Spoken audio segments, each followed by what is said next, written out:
Hello, welcome today to my presentation. My name is Luther, and the topic I'll be talking about this evening is metadata.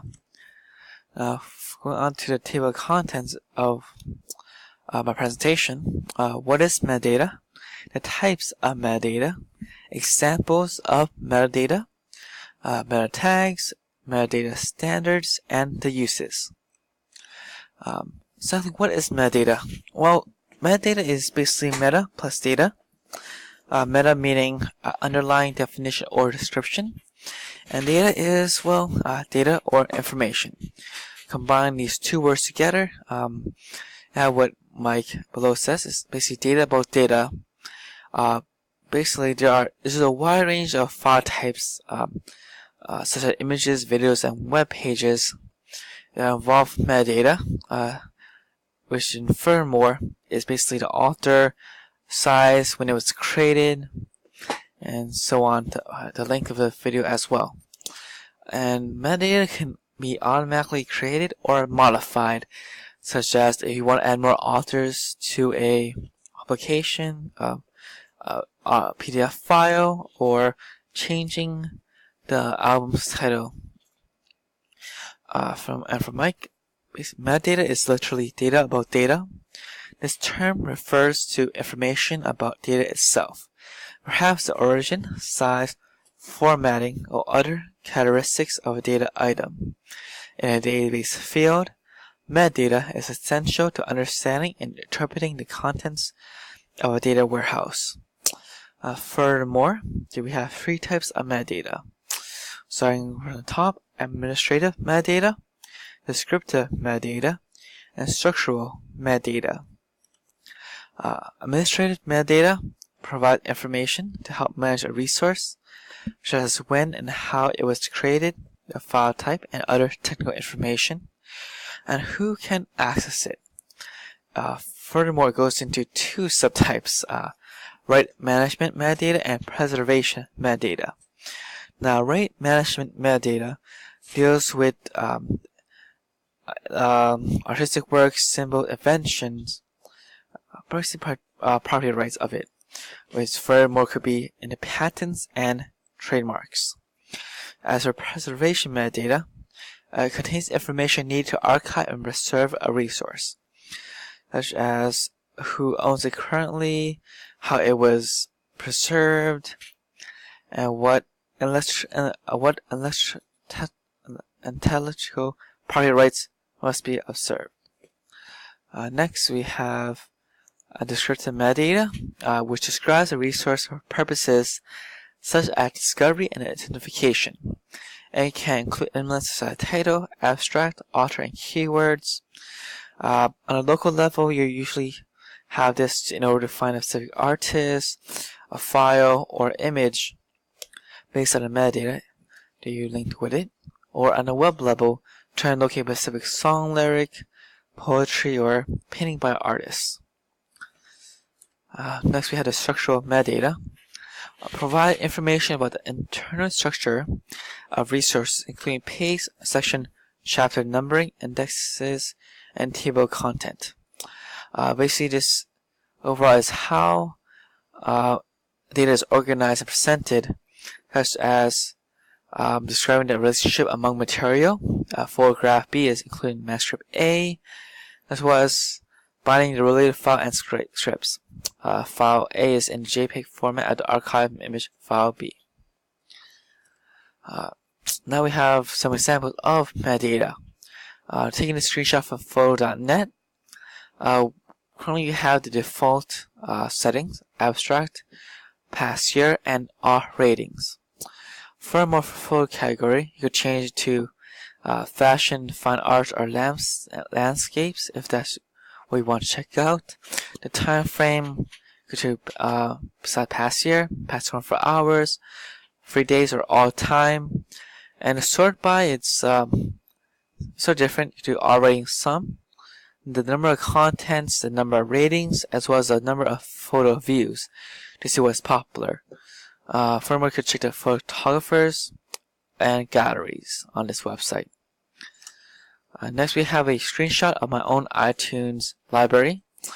which involves the song name, the time or length of the song, the bitrate, artist, album title, and the genre. Now, if I wanted, for example, to ensure that the quality of music will be fine, and I wanted a specific song length for what I can copy to my phone, I will create a new playlist on the left and sort it by the length and the quality of the music and copy those over and further sort it out. Also, this helps if you wanted to find a specific artist or album as well. Next, I have a sample of a Pepsi can. So the data is, example is Pepsi, but the metadata, it would be the nutritional facts. As we can see here, there's 2 servings in this one can, where one serving is 140 calories, 28 grams of sugar, and we're able to see if there's any vitamins, which are none except 2% calcium. Now, furthermore, we go into meta tags. Now, meta tags, the 4 main topics I'll go on is a meta keyword, the title tag, the meta description attribute, and the meta robot attribute, with example below. Now, the meta keyword attribute is a series of keywords deemed relevant to a page in question, which are read before 1990, used to impact the search a lot.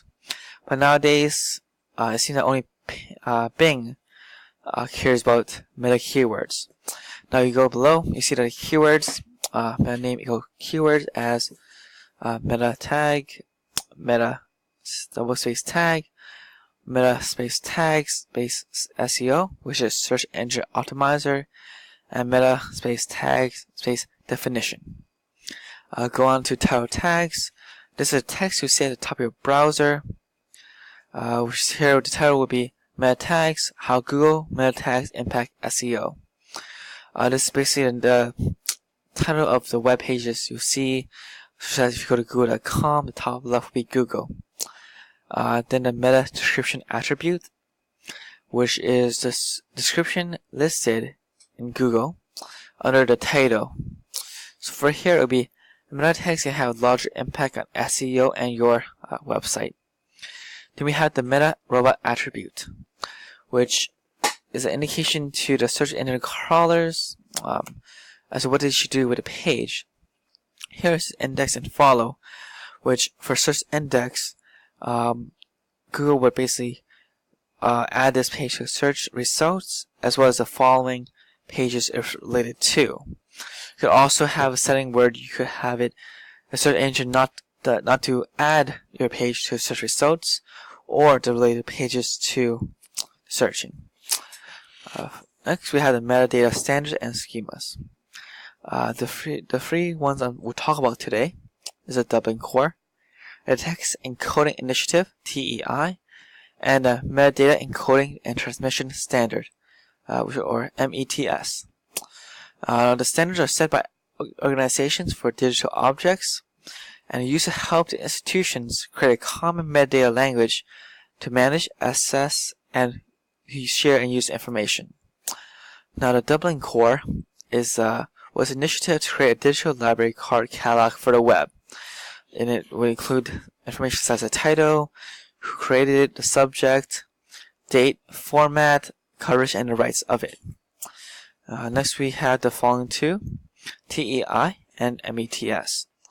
They're both schemas made up of XML, or Extensible Markup Language, which are designed to store and transport data. And they are also designed to be both human and machine readable.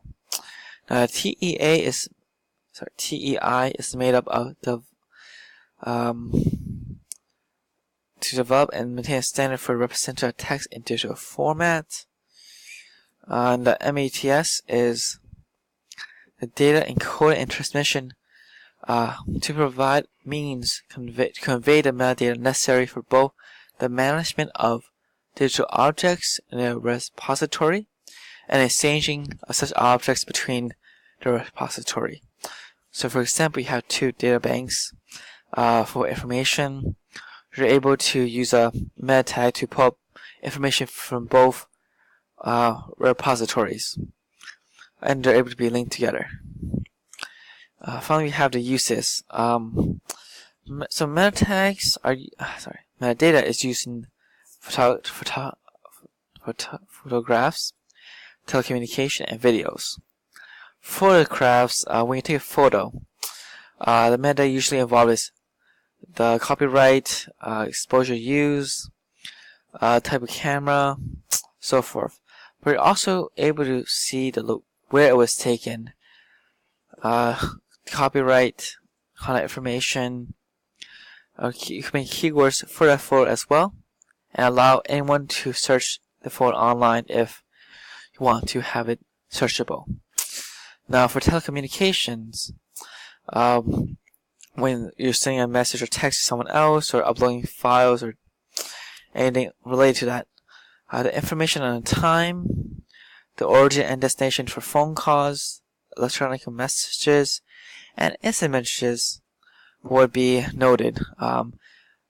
So previously, from the Edward Snowden and the NSA review, people found that the NSA was tracking people based on the telecommunication usage, such as when they sent texts to and from, who they received it from as well. For video, it's cut into two separate subcategories: operational and human-authored information. Operational is automatically gathered with the metadata, which is about the content you produce, equipment you use, software you use, and data created to make your video. However, the human-authored video metadata is created or added so that people are able to locate or search the videos much more easier, as well as better advertising for online video publishers, such as YouTube. You're able to put tags of the video itself. Here are the resources I use video, and well, I hope you learn some metadata, and I hope you have a great day or a great evening. Bye now.